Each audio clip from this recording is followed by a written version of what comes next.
ગણેશાય નમઃ. નમસ્કાર મિત્રો, ગીતા જ્ઞાન ચેનલમાં તમારું સ્વાગત છે. શ્રીમદ ભગવદ્ ગીતા અધ્યાય 13 ક્ષેત્ર ક્ષેત્રજ્ઞ વિભાગ યોગ.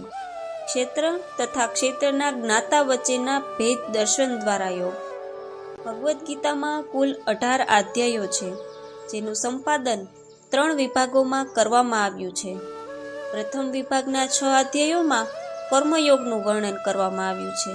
દ્વિતીય વિભાગમાં ભક્તિનો મહિમા તથા ભક્તિની પુષ્ટિ અર્થે ભગવાનના ઐશ્વર્યનું વિસ્તૃત વર્ણન કરવામાં આવ્યું છે. તૃતીય વિભાગના 6 અધ્યાયમાં તત્વજ્ઞાનનું વિસ્તારપૂર્વક વર્ણન કરવામાં આવ્યું છે. આ અધ્યાય તૃતીય વિભાગના 6 અધ્યાયોમાંથી પ્રથમ અધ્યાય છે અને તે 2 વિભાવનાઓ ક્ષેત્ર અને ક્ષેત્રજ્ઞ ને પ્રસ્તુત કરે છે. આપણે ક્ષેત્રને શરીર અને ક્ષેત્રજ્ઞને તેમાં નિવાસ કરતો આત્મા માની લઈએ, પરંતુ આ અતિ સામાન્ય સમજૂતી છે, કારણ કે ક્ષેત્રનો અર્થ વાસ્તવમાં અધિક વ્યાપક છે. તેમાં મન, બુદ્ધિ અને અહંકાર તથા સર્વ માયિક ઘટકો, જેનાથી આપણા વ્યક્તિત્વનું નિર્માણ થાય છે, તે સર્વેનો સમાવેશ થાય છે. આ વ્યાપક દ્રષ્ટિએ શરીરનું ક્ષેત્ર આત્મા એટલે કે ક્ષેત્રનો જ્ઞાતા ને છોડીને આપણા વ્યક્તિત્વના સર્વ પાસાઓને આવરી લે છે.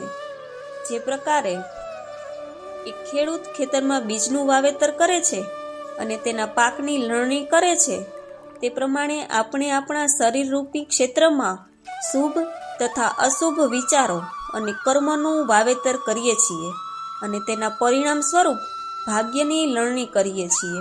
ગૌતમ બુદ્ધે કહ્યું છે કે આપણે જે કંઈ કરીએ છીએ તે આપણે શું વિચાર્યું છે તેનું પરિણામ છે. એ આપણા વિચારો પર સ્થાપિત છે અને તે આપણા વિચારોથી જ રચિત છે. તેથી જ આપણે વિચારીએ છીએ તેવા આપણે બનીએ છીએ. અમેરિકાના મહાન વિચારક રાલ્ફ વાલ્ડો એમર્સે કહ્યું કે વિચાર એ પ્રત્યેક કાર્યનો પૂર્વજ છે. તેથી આપણે શરીરરૂપી ક્ષેત્રનું ઉચિત વિચારો તથા કર્મો દ્વારા સંવર્ધન કરવાની કળા શીખવી જોઈએ. આ માટે ક્ષેત્ર તથા ક્ષેત્રના જ્ઞાતા વચ્ચેની વિભિન્નતાનું જ્ઞાન હોવું આવશ્યક છે. શ્રી કૃષ્ણ આ અધ્યાયમાં ભિન્નતા અંગે વિસ્તૃત વિશ્લેષણ કરે છે. તેઓ શરીરના ક્ષેત્રની સંરચના કરતી માયિક પ્રવૃત્તિના ઘટકોની ગણના કરે છે. તેઓ ભાવનાઓ, સંવેદનાઓ, ઉર્મિઓના સ્વરૂપને ક્ષેત્રમાં ઉદ્ભવતા પરિણામ અંગે વર્ણન કરે છે. તેઓ ક્ષેત્રને શુદ્ધ કરતા અને તેને જ્ઞાનના પ્રકાશથી પ્રકાશિત કરતા ગુણો અને વિશ્લેષણોનો પણ ઉલ્લેખ કરે છે. આવું જ્ઞાન આપણને આત્મા અનુભૂતિની પ્રાપ્તિમાં સહાયરૂપ થાય છે, જે ક્ષેત્રનો જ્ઞાતા છે. પશ્ચાત આ અધ્યાય ભગવાનનું વર્ણન કરે છે કે જેઓ સર્વ જીવોમાં ક્ષેત્રોના પરમ જ્ઞાતા છે. તે પરમેશ્વર વિરોધાભાસી ગુણધર્મો ધારણ કરે છે, અર્થાત એક જ સમયે વિરોધી ગુણો પ્રગટ કરે છે.